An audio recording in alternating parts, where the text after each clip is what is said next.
Le ministre de l'Agriculture et du Développement rural, Kobena Kwasi Adjoumani, a visité toutes les étapes de la transformation du café au sein de l'usine de Nestlé, située en zone 4 dans la commune de Marcory, pour des raisons qu'il explique ici.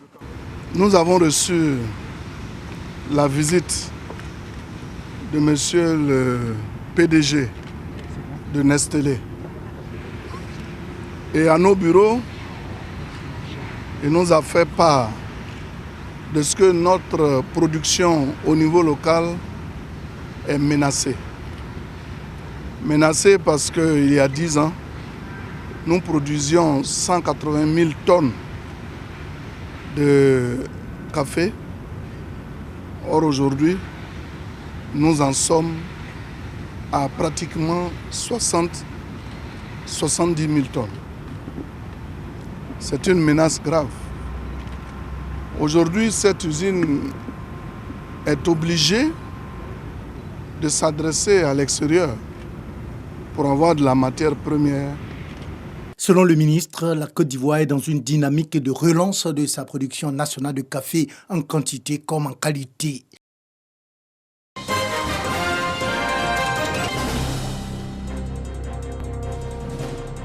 La Journée mondiale de la lutte contre la désertification et la sécheresse est l'occasion d'apprécier le travail abattu depuis l'entrée en vigueur de la Convention des Nations Unies en 1996. Ce regard critique nous permet de faire le bilan des actions déjà menées, mais aussi et surtout d'informer sur les impacts néfastes de la désertification et la sécheresse en vue d'adopter les bonnes pratiques en matière de gestion durable des terres. Cette journée est donc pour nous l'occasion d'organiser des campagnes de sensibilisation massive sur les actions à mener pour préserver nos terres et pour les restaurer.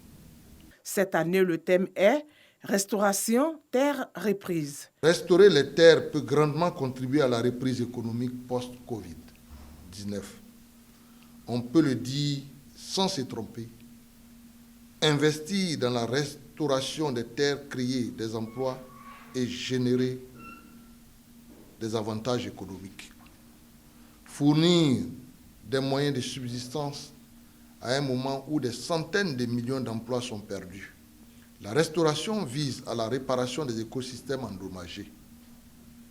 Cela atténue le changement climatique et renforce les défenses de la nature contre les catastrophes et les événements météorologiques extrêmes, notamment les incendies de forêt, les sécheresses, les inondations et les tempêtes.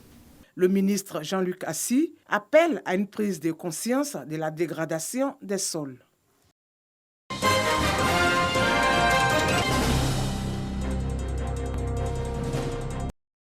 Yakassé à Tobrou, dans le sud ivoirien.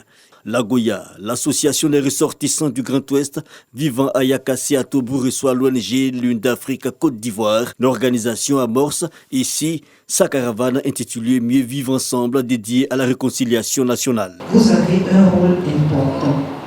Prenez conscience de votre rôle et jouez-le pleinement.